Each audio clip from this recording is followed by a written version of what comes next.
30 मार्च को गुड़ी पड़वा है, मराठियों का नववर्ष। और इस दिन प्रधानमंत्री नरेंद्र मोदी नागपुर के रेशम बाग स्थित राष्ट्रीय स्वयंसेवक संघ के दफ्तर में जाने वाले हैं। और भारत के इतिहास में यह पहली बार होने वाला है कि भारत का प्रधानमंत्री राष्ट्रीय स्वयंसेवक संघ के दफ्तर में केंद्रीय मुख्यालय में मौजूद होगा। मौजूदगी की वजह जो बताई जा रही है वो माधव नेत्रालय के आधारशिला की है, जिसमें महाराष्ट्र के मुख्यमंत्री देवेंद्र फडणवीस, आरएसएस प्रमुख, राष्ट्रीय स्वयंसेवक संघ के प्रमुख मोहन भागवत और आचार्य गोविंद देवगिरी होंगे, जो राम मंदिर शिलान्यास से लेकर के और उसके उद्घाटन तक में महत्वपूर्ण भूमिका निभाने वाले व्यक्तियों में शामिल हैं। या 30 मार्च की अहमियत इसलिए बढ़ गई है कि 21 मार्च से लेकर 30 मार्च तक आरएसएस मुख्यालय में आरएसएस प्रतिनिधि सभा की बैठक होने वाली है। और उससे लगे हुए 13 अप्रैल को बेंगलुरु में भारतीय जनता पार्टी का महाअधिवेशन है। और इन सब के बीच भारतीय जनता पार्टी अपने नए अध्यक्ष की तलाश में लगी हुई है, उसके चुनाव की प्रक्रिया से गुजर रही है और उसके चुनाव में भागीदार बनने वाले प्रदेश के अध्यक्षों का चयन या निर्वाचन की प्रक्रिया लगभग पूरी कर ली गई है। मतलब 18 अप्रैल से पहले भारतीय जनता पार्टी को अपना नया अध्यक्ष चुन लेना है। 2020 से जेपी नड्डा भारतीय जनता पार्टी के अध्यक्ष हैं और नए अध्यक्ष के चुनने की प्रक्रिया एन केन प्रकारेण टलती रही है। भारतीय जनता पार्टी के राष्ट्रीय अध्यक्ष जेपी नड्डा बीते 17 मई को, यानी पिछले साल 17 मई को एक अखबार में दिए इंटरव्यू से हंगामा खड़ा कर दिया था। उसने कहा था कि अब भारतीय जनता पार्टी इतनी मजबूत हो गई है कि उसे अब आरएसएस के दिशा निर्देश की जरूरत नहीं पड़ती।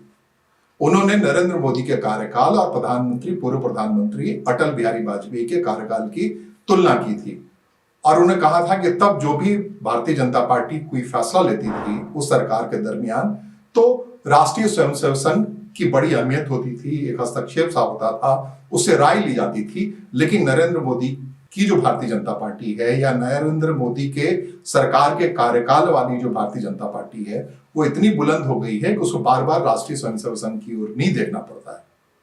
और कहते हैं कि उसके इस बयान के नतीजे का असर लोकसभा चुनाव पर पड़ा और आरएसएस के बहुत सारे लोग बिल्कुल शांत से पड़ गए और उसका नुकसान हुआ। भारतीय जनता पार्टी 400 प्लस के जिस फॉर्मूले को लेकर आगे बढ़ी थी वह 240 की संख्या तक लोकसभा में सिमट कर रह गई।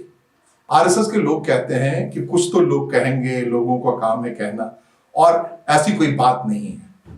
लेकिन अगर ऐसी कोई बात नहीं है तो फिर ये बात कहां से आई कि प्रधानमंत्री के तौर पर पहली बार कोई नेता राष्ट्रीय स्वयंसेवक संघ के दफ्तर में जाने को तैयार हुआ है। और 30 मार्च का यह मौका आरएसएस के प्रतिनिधि सभा के बैठक के आखिरी दिन आ रहा है। प्रतिनिधि सभा की यह बैठक इसलिए भी महत्वपूर्ण है कि आगामी विजयादशमी के दिन राष्ट्रीय स्वयंसेवक संघ अपनी स्थापना के 100वें वर्षगांठ को पूरा कर रहा है। और जब वो 2014 में सरकार में आए थे तब 75 साल के नेताओं के बारे में उनकी राय बड़ी महत्वपूर्ण थी।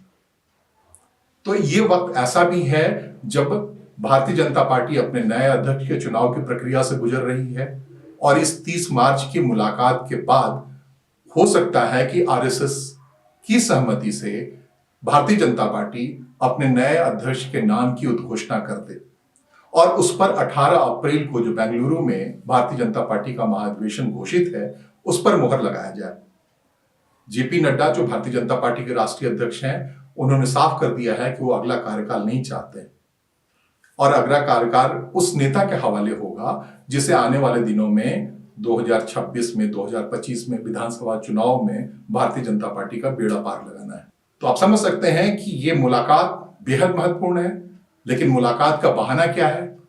राष्ट्रीय स्वयंसेवक संघ के दूसरे सरसंचालक माधव सदाशिव गोलवरकर जी के नाम पर आरएसएस के कार्यालय के आसपास एक माधव नेत्रालय बनाया जा रहा है और माधव नेत्रालय एक शोध संस्थान के तौर पर, नेत्र अस्पताल के तौर पर काम करेगा और उसकी आधारशिला रखी जानी है। माधव नेत्रालय ने प्रेस रिलीज जारी करके कहा है कि उसकी आधारशिला प्रधानमंत्री नरेंद्र मोदी, आरएसएस प्रमुख मोहन भागवत और आध्यात्मिक गुरु गोविंद देव गिरी के हाथों रखाई जाएगी।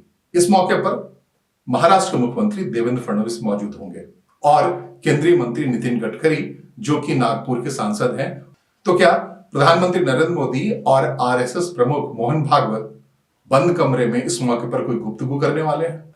ये बात सब कोई जानते हैं और हाल के दिनों में प्रधानमंत्री नरेंद्र मोदी ने अपने बयानों से आरएसएस की उनके जीवन पर खास असर को जो व्याख्यानित किया है वो भी महत्वपूर्ण है। तो 75 साल जब प्रधानमंत्री नरेंद्र मोदी और आरएसएस प्रमुख मोहन भागवत एक साथ पूरा करने जा रहे हैं, तो आगे की दोनों की रणनीति क्या रहने वाली है? दोनों यथावत बने रहेंगे या कोई विकल्प पे भी सोचने की बात होगी?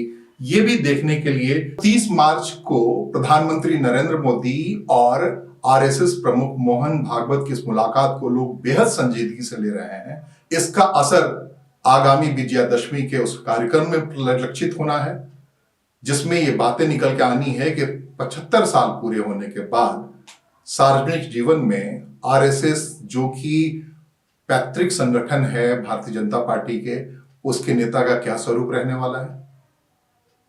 इसके अलावा भारतीय जनता पार्टी और आरएसएस के दुराव की जितनी बातें होती रही हैं इस दरमियान, हमेशा से होती है, सत्ता और संगठन के बीच जो एक तनाव सा होता है उस तनाव के मद्देनजर होती रही है। तो क्या ये सम्मेलन इस बात का द्योतक होगा कि जब विजयादशमी के दिन राष्ट्रीय स्वयंसेवक संघ अपने स्थापना का शताब्दी वर्ष पूरा करने वाला है, उस दिन कोई बड़ा बदलाव आने वाला है इसके स्वरूप में? क्या इसका ध्येय पूरा हो गया है? 1925 में जब केशव बलिराम हेगड़ेवार ने इसकी स्थापना की थी, तब से चलता हुआ आरएसएस 2025 में यानी कि पूरे 100 साल पूरे कर चुका है।